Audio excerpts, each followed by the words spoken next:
comedian David Boyle, and I'm quitting alcohol. There's not much I can say to the English listeners, but that was fucking brutal. That would have been a bitter pill to swallow, especially after scoring a goal in the first 2 minutes.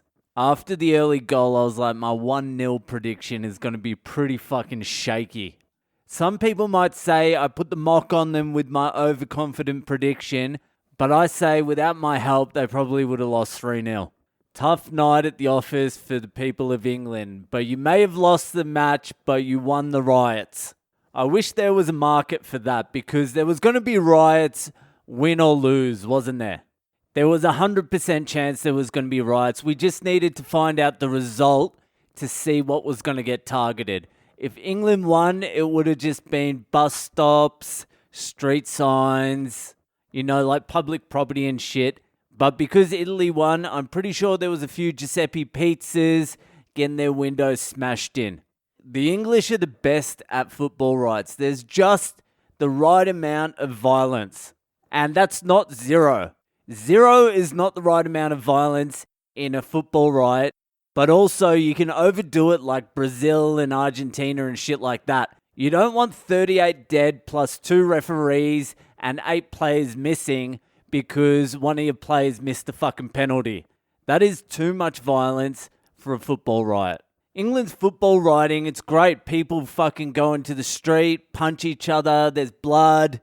There's not too many weapons, you're not going to see machetes and shit like that. But you'll see the odd pole or fucking steel stake pulled out of the ground to throw at the cops. It's just a bit of a laugh. You're just blowing off a little bit of steam. You don't want to go Russian either. Russian hooligans and Russian football riots are fucked. They'll have 200 ex-KGB agents or current fucking KGB agents in the crowd, and they'll be carrying plutonium and shit, and it's just chill out, Russia. I think a few years back, the English and the Russian hooligans had a clash, and I don't think it went too well for the English hooligans because the fucking Russians were organized. They didn't even watch the game. They were just out for violence. They wanted revenge for the fall of fucking communism or something. That's not fucking fun, Russians. The English riots are fun. That is on my bucket list. I want to be involved in an English riot. Not up the front. I don't want to be right in close. I want to be to the side. But what can you do besides riot after a game like that? There's nothing you can do. But anyway, you English cunts are going to be pretty hungover today. You won't even be listening today. You'll be listening to this on Tuesday. What can you do? You can't do anything. Fuck it. The Olympics are coming up. You'll probably win a gold medal in the cycling or something. Pretend that matters. Pretend the Olympics matters. Anyway, I thought England was going to win, and they didn't. What can you do? It's a tough break, but I'm over it. I've moved on, and I'm moving on now to Ask Boyle. It is Ask Boyle time. So this week I'm going to do something a little bit different with Ask Boyle. There is one question that the listeners ask me that I get asked pretty much more than any other question ever. And I'm starting to get sick of answering it, so I'm just going to answer it for everyone now.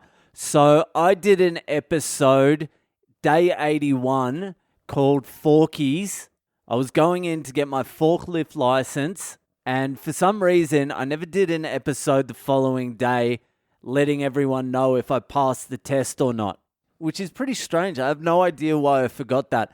It was Day 81, actually. I was still pretty fucked up. I was still pretty foggy. So if you can't remember what happened, which you probably shouldn't, it was Day 81. It's 700 days later. But if you want to go back and listen to it. But I'll give you a quick rundown. So I had enrolled ages ago to get my forklift license. I had 1 weekend left to do it. So I did it.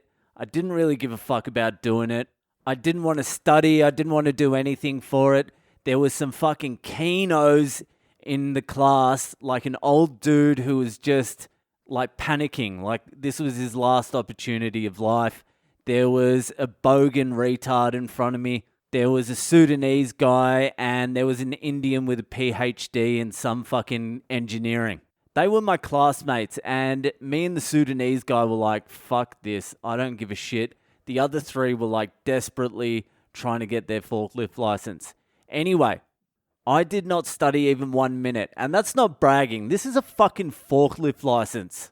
You shouldn't need to study. So there were 3 things you had to do. You had to hand in a workbook, you had to do a test, and then you had to do a driving test of the forklift. So I walk into class. I was going to do some study, but I didn't that night. I couldn't be fucked. And then I left early that morning and I was like, I'll quickly do some study in the car before I go in. And I decided I didn't even want to do that. I just had a coffee and a couple of darts or something and scrolled through my phone. So I went into the final testing thing, hadn't done my workbook, hadn't studied, and I wasn't worried about the driving thing. So I get into class, I fill out my workbook, just copy it straight out. Then it's test time and everyone's nervous. The Sudanese guy didn't even turn up at all, which I wasn't surprised at. The fucking old guy who was nervous and freaking out about the test, he got there like 2 hours early apparently and was fucking studying. The bogan, I had no faith in the bogan. And the Indian guy, he was doing his study too. He was going hard. And obviously I did nothing. But I filled in my workbook just before the test. And then we get the test. And the test is almost exactly the same as the fucking workbook. So I remembered most of the answers. I still left like 5, 6, 7, 8 blank.